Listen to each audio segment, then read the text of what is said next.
Hi, this is Alia Siddiqui. आप मुझे देख रहे हैं ई टाइम्स पर। लोग के जो फेस होते हैं, एक पीछे भी फेस होता है। सो मैं थैंक गॉड कि मैं उस जगह रह के भी अपने आप को बचा के निकाल के आई हूँ, क्योंकि हमारी परवरिश ऐसी नहीं हुई है ना, गॉसिप करना, यहाँ बोला, हमें लगेगा मुंह पे बोल के आ जाएंगे तुम्हारे।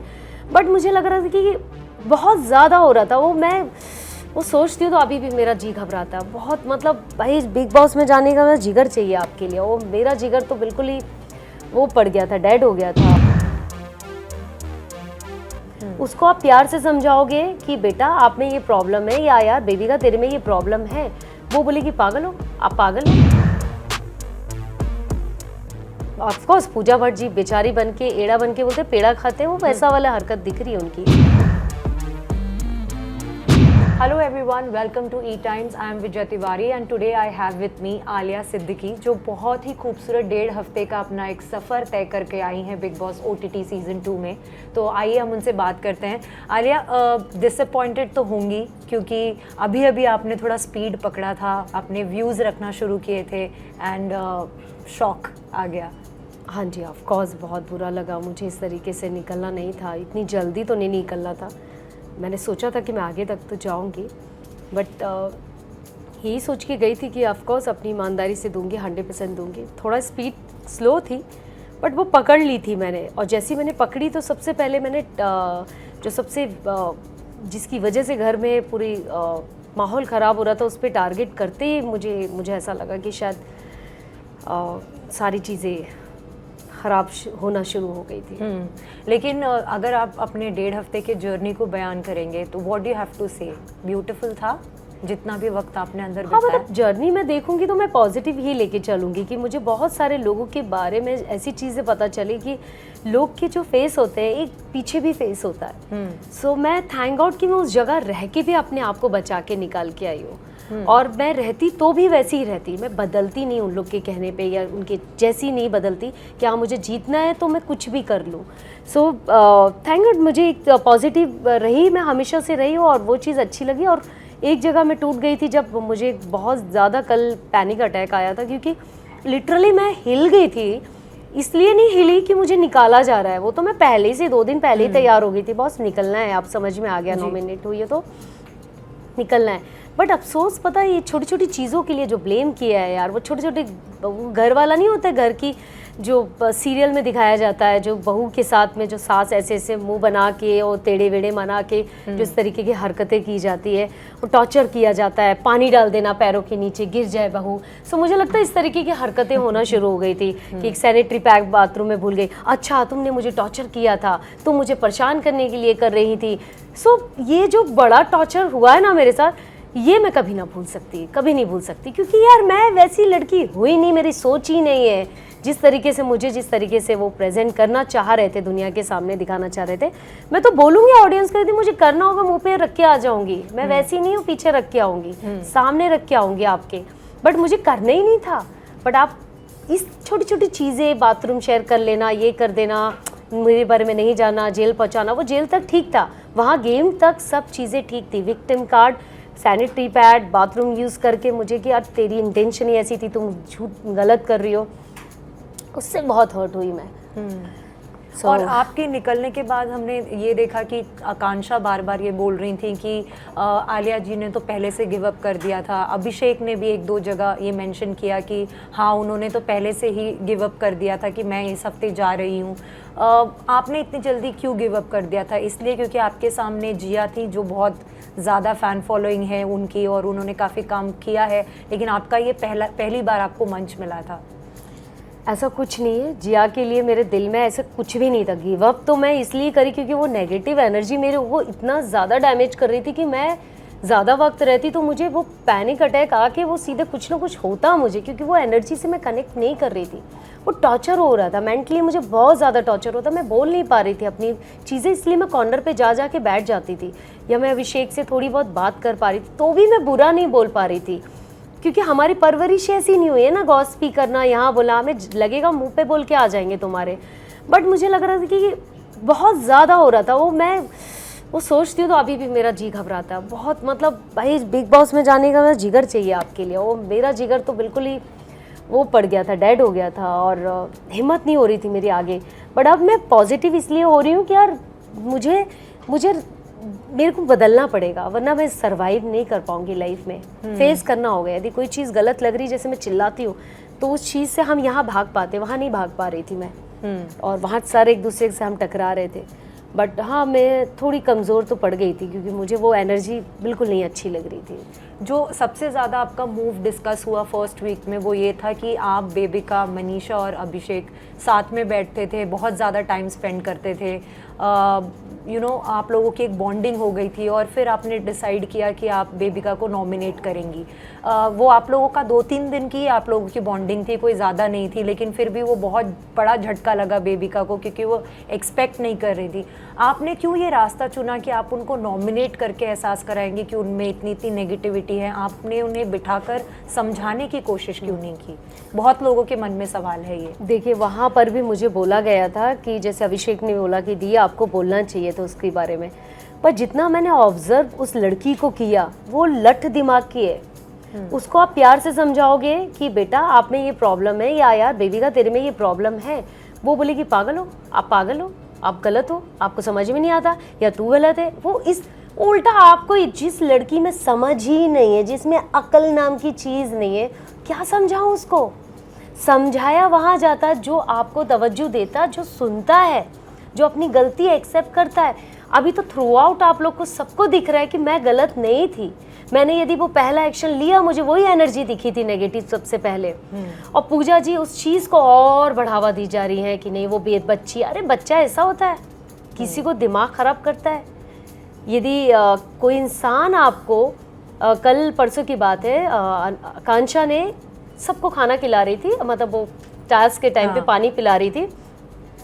उसको बोला कि आप लोग को पानी चाहिए, जबकि वो अगेंस्ट टीम थी। उसने बोली कि तुमको पानी चाहिए, मैं लेके आऊं, जा रही हूँ तो लेकर आ जाऊं। तो उसने क्या बोली, चल निकल। तो ये तो उसका दिमाग है। जिस लड़की में यही सेंस नहीं है कि हम गेम की तरीके से खेल रहे हैं, तो हम गेम की तरीके से ग्रेसफुली उसको खत्म करो। कोई लड़की आपको पानी दे रही है, आप उसको बोलो नो थैंक यू, और गेम को गेम की तरह। आप इतने पर्सनल हो जाते हो, ऐसे इंसान को, मोटी बुद्धि को क्या समझाया जाए? इसलिए मैंने पहले दिन जब मैं बैठी, मुझे मनीषा के साथ अच्छा लगता था, क्योंकि उसकी बातें, हंसना मजाक, मैं हंसती रहती थी। यदि आप पूरा देखेंगे तो मैं बात कम करती थी, सिर्फ हंसती थी उसकी बातों में। बेबिका इन्वॉल्व थी तो भी हंसती थी मैं उसके साथ, थोड़ा बहुत ठीक था, पर पर्सनल तो मैं कभी हुई नहीं उससे, ना मैं कभी हो सकती है ऐसे, और वहाँ किसी के साथ नहीं हुई मैं पर्सनल। सो मुझे जो गलत लगा था मेरे दोस्त में या मेरे साथ बैठने वाले को, तो मैंने बोल दिया भाई सबसे पहले इसको नॉमिनेट करो, क्योंकि इसकी एनर्जी नेगेटिव दिख रही है। जो सबके लिए मुझे बुरा दिखता था कि आके वो सबके बारे में बुरा बताती थी। मैं तो खुश होना चाहिए ना कि मेरी टीम की, पर मुझे नहीं अच्छा लग रहा था, तो मैंने अपनी बात रख दिया। तो उसी से फिर प्रॉब्लम क्रिएट हो गई सारी। पूजा जी और आपके बीच में स्टार्ट से थोड़ा म्यूचुअल रिस्पेक्ट दिखा हमें, स्टेज से लेके आगे तक कुछ दिनों तक, लेकिन अंत बहुत ख़राब नोट पे हुआ है कहीं ना कहीं आप दोनों का इक्वेशन। उन्होंने आपके बारे में कुछ चीज़ें कहीं, आपने भी उनके बारे में कुछ चीज़ें कहीं। जो नॉमिनेशन राउंड था वहाँ हमें पहली बार वो फ्रिक्शन देखने के लिए मिला खुलेआम। क्या कहेंगे, आपको अफसोस है कहीं कि एक अच्छे नोट पे शुरू होते होते ये इक्वेशन इतने बुरे नोट तक पहुंच गया है, या आपको लगता है जैसे सामने वाले ने आपके साथ बिहेव किया, आपने बस रिटेलिएट किया है? देखिए, पूजा भट्ट जी ने मुझे जो जो भी कहा, मैं रिस्पेक्ट तो आज भी उनकी करती हूँ और हमेशा करूँगी, क्योंकि मेरी परवरिश ऐसी नहीं हुई है। पर्सनल तो मैं बिल्कुल नहीं होंगी, पर हाँ जहाँ वो गलत चीज़ लगी है वो चीज़ मैं बाहर भी बोलूँगी और अंदर भी बोला, तो मैं वैसे ही हूँ, मैं कहीं नहीं बदली हूँ। मैं उनकी पर्सनल लाइफ पे नहीं जा रही कि आपके क्या हुए, आपकी लाइफ में क्या हुआ क्या नहीं हुआ, उस पर मैं जा ही नहीं रही हूँ। सबका एक साइड होता है, उसको मैं छेड़ना नहीं चाहती हूँ, जो वो हर बार मेरे साइड को छेड़ती रही, उंगली करती रही। बट मैं उनकी जगह जाके उन्हीं की लैंग्वेज में बात करूँ तो मेरे और उनमें कोई फ़र्क नज़र नहीं आएगा। मैं गेम को गेम की तरीके से खेल रही थी, आप गलत चीज़ का साथ दे रहे थे, दे रहे हो और शायद आगे भी दोगे, तो मैंने बस सिर्फ आवाज़ उठाया, दैट्स इट। जो उन्होंने एक आपके लिए नॉमिनेशन टास्क में एक कहा कि शादी मेरी भी टूटी है, बहुत सारी औरतों की टूटी है और अनफॉर्चुनेटली आगे भी टूटेगी, लेकिन प्लीज़ ये जो बेचारी वाला या विक्टिम कार्ड वाला टैग है, ड्रॉप इट, क्या कहना चाहेंगे आप उसके बारे में? देखिए, वो उनकी खुद की बुद्धि है, उसके लिए तो मैं कुछ नहीं कहना चाहूँगी, क्योंकि मैं बेचारी लेके तो बिल्कुल भी नहीं आई थी, और बेचारी होती तो शायद मुझे वहाँ आने की ज़रूरत नहीं पड़ती। मैं कुछ ना कुछ लोगों को लगा कि मैं फ़ाइटर हूँ, अपनी आवाज़ रखती हूँ, और अपनी आवाज़ मेरी लोगों तक पहुँची, शायद उसी वजह से मैं आई। बेचारी होती तो शायद घर में पड़ी होती, केस करती, बहुत सारा पैसा और निकालती, और अंदर ही अंदर खेल के बहुत सारे पैसे बना के दुबई में आलीशान घर लेके, गाड़ियाँ लेके घूमती रहती। बेचारी बन के खेल लेती ना। मुझे बेचारी नहीं बनना है बॉस, आई एम नॉट बेचारी। मैंने खुद अपने पति की प्रॉपर्टी छोड़ा है, मुझे नहीं चाहिए तेरे से। जो चाहिए था मैंने खुलेआम बोला, मुझे एक घर चाहिए आपसे, क्योंकि वो मेरी बेसिक नीड है, मेरी ज़रूरत है मेरी ज़िंदगी, क्योंकि मेरे पास कुछ नहीं है, कोई बैंक बैलेंस नहीं है, मेरे पास कुछ काम नहीं है ऐसा। सो मैं बेचारी नहीं हूँ, ये मेरा हक है, इतना हक है मेरी ज़िंदगी में कि मैंने आपसे लिया है। आपके करोड़ों 50 करोड़ों नहीं मांग रही हूँ मैं आपसे जी। सो मैं बेचारी कैसे हुई? पहली चीज़ तो मैं खुद खड़ा होना चाह रही हूँ। मैं आज 40 के एज में अपना करियर स्टार्ट कर रही हूँ, जबकि मुझे 2003 से स्टार्ट करना था। जिस आदमी को मैंने 19 साल दिए जी, 19 साल अपनी जवानी दिए, आज मैं 40 की एज में अपना करियर स्टार्ट कर रही हूँ, तो उसका मतलब मैं बेचारी तो नहीं हुई। बिल्कुल। तो वो जो बात कर रही हैं वो एक उनका नज़रिया हो सकता है, वो उनका सोचने का नज़रिया, उधर तो मैं जाना भी नहीं चाहती हूँ। विक्टिम कार्ड तो उन्होंने खेला है।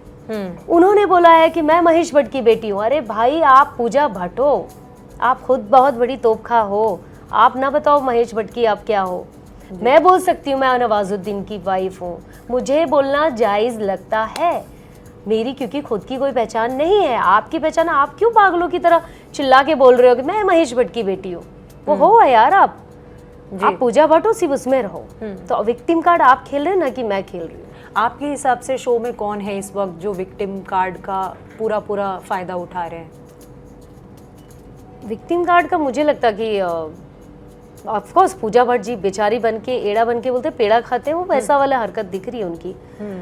और एक फलक मुझे लग रहा जो अपने भाई का ट्रायंगल लेके आई है कि वो मेरा भाई ये था वो, तो मैं नहीं जाती उसके भाई की तरफ, नहीं जाना चाहूँ, क्योंकि मैं जानती भी नहीं कि क्या हुआ था। बट जहाँ तक मैं बाहर निकल के मुझे पता चला, सो विक्टिम कार्ड वो लोग खेल रहे हैं ना कि मैं ये नहीं बता रही मैं बेचारी हूँ। मैंने बताया कि भाई मेरे साथ ये घटा और मैंने ये किया। मैं ये नहीं बोल रही हाय मैं तो बहुत लाचार हूँ, मैं, हाँ प्रॉब्लम हुई थी मेरे साथ, वो मैंने बोला लोगों तक, फिर उससे निकलना भी तो आया ना मुझे।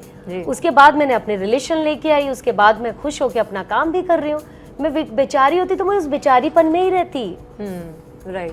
आप शो में हमें इमोशनल होती हुई देखी अपने बच्चों को याद करके, तो सबसे पहले क्या उनसे बात की घर से बाहर आने के बाद? जी, सबसे पहले मैंने फ़ोन ढूंढा अपना, फिर फ़ोन मेरे हाथ में आया, उसके बाद ऑफ कोर्स मैंने बच्चों को ही कॉल किया था। सबसे पहले बेटे का चेहरा देख के मुझे सुकून मिला, फिर बेटी का।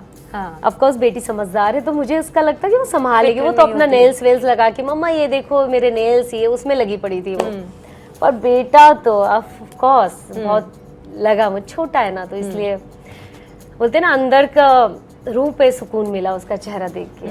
आपने लॉन्च के वक्त कहा था आलिया कि हम अभी मैंने सुना भी कि support in the sense Nawaz ने आपको इस तरीके से सपोर्ट किया था कि उन्होंने बोला कि I will take care of the kids, अगर आप जाना चाहते हो बिग बॉस के घर में तो आप जा सकते हो। आने के बाद कोई बात हुई आपकी उनसे, या फिर आप क्या कहेंगे कि कहीं ना कहीं आप लोगों ने बैलेंस फाइंड कर लिया है, जो इतने टाइम से ट्रबल्ड मैरिड कहीं ना कहीं लाइफ चल रही थी, अब वो बैलेंस आ गया है आप दोनों के बीच में कहीं ना कहीं? देखिए बैलेंस आए ना आए, मुझे लगता कि अब मैं पब्लिकली ये मेरा लास्ट इंटरव्यू लाइफ का रहेगा कि मैं अब पर्सनली लाइफ कभी शेयर नहीं करना चाहूँगी, चाहे मेरा करियर हो चाहे करियर ना हो, क्योंकि मैं थक गई हूँ, इस टैग से ही थक गई हूँ मैं बहुत ज़्यादा। सो सेकंड चीज़ तो उन्होंने बोला कि मैं बच्चों को लेके जा रहा हूँ, पहले प्लानिंग हो चुकी थी, वीज़ा लग चुका था, तभी मैंने फिर बिग बॉस की तरफ हाँ करा कि चलो अब मैं जाती हूँ।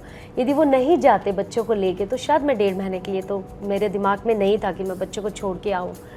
बट जो भी हुआ अच्छा हुआ, ठीक है, उन्होंने सपोर्ट करा कि ठीक है मैं बच्चों को लेके जा रहा हूँ, और वैसे भी जाना ही था उनको, और मैं उस चीज़ को बस इतना ही हुआ, ज़्यादा कुछ तो आने के बाद कोई बात हुई? आने के बाद मैंने कुछ बात ही नहीं किया, क्योंकि मैंने बच्चों के अलावा किसी से बात नहीं किया, क्योंकि मैं उस माइंडसेट में नहीं थी। रात तो मेरा पूरा हिला पड़ा था।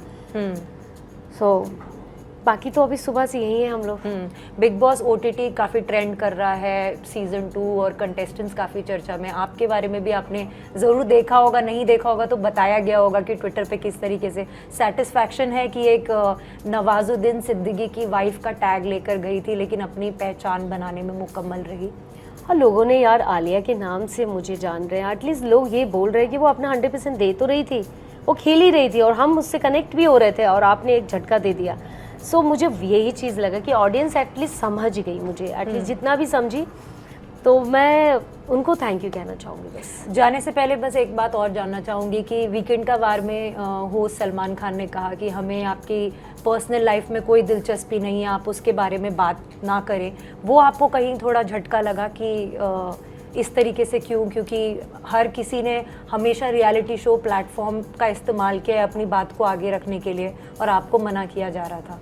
सलमान जी के लिए मैं तो इतना कहूँगी, उन्होंने जो कहा वो मैं उसकी रिस्पेक्ट करती हूँ, पर उन्होंने जो कहा वो गलत इसलिए कहा कि मैं जा के बता रही थी पर ऑडियंस देख रही थी। मैंने किसी का हाथ नहीं पकड़ा, मैंने दो आदमी के अलावा बात ही नहीं की तीसरे से, और वो भी अभिषेक ने मुझे पूछा तो मैंने बताया। तो वहाँ मैं गलत बोलूँगी कि आपने जो देखा वो सही नहीं देखा, या आपको जो बताया वो सही नहीं बताया। मैं किसी से अपना रोने नहीं जा रही थी जी। यू नो, वो मुझे किसी ने पूछा तो उनको वही बोलना चाहिए कि आपने जो बात की 2 बार आपने जो भी बात की उसी को लेके बात करनी चाहिए। जाके वो जो वर्ड लगा ना, उससे मुझे बुरा लगा कि मैं ऐसी टाइप की नहीं हूँ कि मैं जाके सबको बताऊँ। कौन से कंटेस्टेंट्स हैं जिनसे आप दोस्ती बरकरार रखेंगी और कौन है जिसका चेहरा आप बिल्कुल नहीं देखना चाहते? मैं तो चाहूँगी कि जो मेरा चेहरा नहीं देखना चाहते मैं उनके साथ भी रहना पसंद करूँगी, क्योंकि आओ आपको पता चले कि शायद आपके जो दिमाग में जो सोच बनी हुई है शायद बदल जाए मुझे लेके, और जो है वो ऑफ कोर्स अभिषेक के साथ ज़्यादा रिश्ता रखना पसंद करूँगी। जाने से पहले फैंस को कुछ कहना चाहेंगी? थैंक यू सो मच कि आप लोग ने मेरा सपोर्ट किया, और शायद इसी उम्मीद से मैं यहाँ पर खुश रह लूँगी। और मुझे पता है कि ज़िंदगी की शुरुआत हुई है, अभी ज़िंदगी मेरी लाइफ की ख़त्म नहीं हुई है। सो मुझे अभी बहुत कुछ करना है, तो ये तो मेरी लाइफ की शुरुआत है और मैं इसको बहुत पॉजिटिव ले रही हूँ। थैंक यू सो मच कि आप सब ने मेरा सपोर्ट किया। Thank you so much. Thank you so much Alia हमसे बात करने के लिए और आपके आने वाले फ्यूचर के लिए, आपके काम के लिए, करियर, पर्सनल लाइफ, सबके लिए best wishes. Thank you so much.